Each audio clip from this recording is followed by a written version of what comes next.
बच्चों आज हम क्लास 11th के अंतर्गत गुणित अनुपात का नियम सीखेंगे। कौन सा अनुपात का नियम सीखेंगे? गुणित अनुपात का नियम। कितनी बार एग्जाम में यह पूछा जाता है कि गुणित अनुपात का नियम किसने दिया था।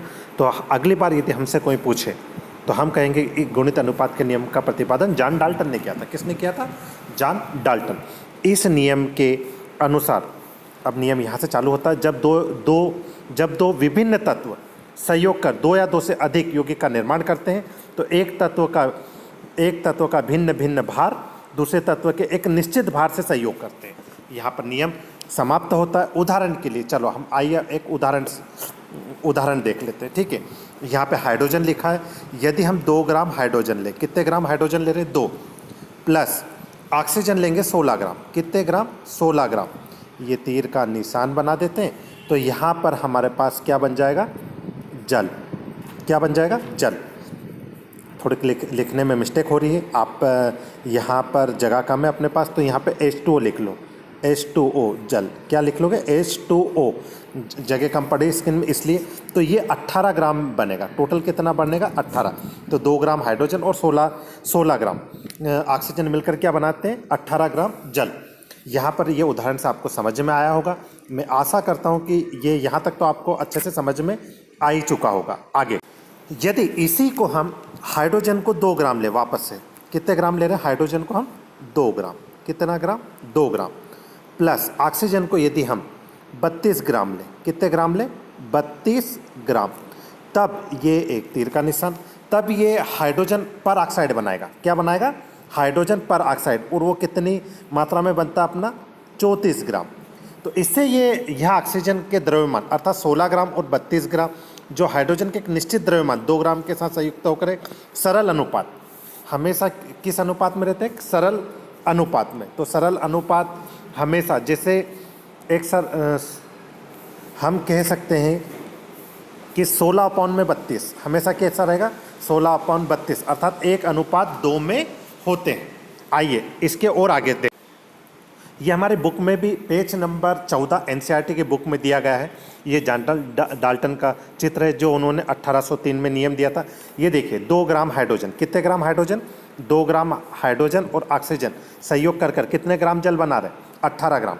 इसी प्रकार 2 ग्राम हाइड्रोजन और 32 ग्राम हाइड्रोजन मिलकर कितना बना रहा है? हाइड्रोजन परऑक्साइड 34 ग्राम।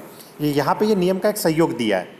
तो आप दोबारा हमेशा ध्यान रखिएगा कि यदि अगली बार आपसे कोई पूछे कि गुणित अनुपात का नियम किसने दिया था तो आप क्या कहोगे?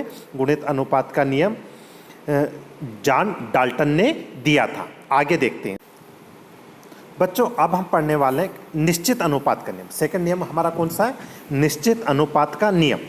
इस नियम के अनुसार स्थिर अनुपात या निश्चित अनुपात का नियम का प्रतिपादन जोसेफ प्राउस्ट किसने किया था? जोसेफ प्राउस्ट ने किया था। इस नियम के अनुसार किसी रासायनिक यौगिक के अवयवी तत्वों के भारों का सदैव एक निश्चित अनुपात रहता है। नियम को एक बार फिर से देखिए।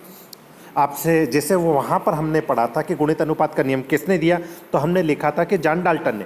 इसी प्रकार आपसे अब यहाँ पर ये पूछ सकते हैं कि निश्चित अनुपात का नियम किसने दिया था या स्थिर अनुपात का, तो आपको लिखना है जोसेफ प्राउस्ट। किसने दिया था? जोसेफ प्राउस्ट ने। इनके अनुसार किसी यौगिक में तत्वों के द्रव्यमान का अनुपात सदैव समान रहता है। सदैव समान रहता है। ठीक है, या फिर हम कह सकते हैं इसको किसी रासायनिक यौगिक के अवयवी तत्वों के भारों का सदैव एक निश्चित अनुपात रहता है। आइए देखते हैं। यह हमारा पेज नंबर 14 पर एनसीईआरटी की बुक में मिल जाएगा। यहाँ पर इस नियम को फ्रांसीसी रसायनज्ञ जोसेफ प्राउस्ट ने दिया था। उनके अनुसार यहाँ से भी हम लिख सकते हैं किसी यौगिक में तत्वों के द्रव्यमानों का अनुपात सदैव समान होता है।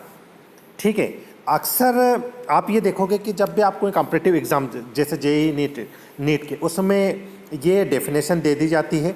ये यहाँ से यहाँ तक की डेफिनेशन दे दी जाती है कि किसी यौगिक में तत्वों के द्रव्यमान का अनुपात सदैव समान होता है। यह कौन सा नियम है? तो तब आप क्या कहोगे कि यह स्थिर अनुपात का नियम है, गुणित अनुपात का नियम है या फिर द्रव्यमान संरक्षण का नियम है। तब हम कहेंगे कि यह नियम किसने दिया था? स्थिर अनुपात का नियम है।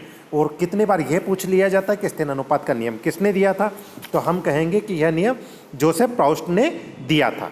आज के लिए इतना ही काफ़ी। ठीक है, थैंक यू। इसी बीच एक क्वेश्चन और लिया जाता है, जिसको हम अगले वीडियो में करेंगे। कौन से में गे लुसेक का नियम, आइए हम उसे भी देख लेते हैं।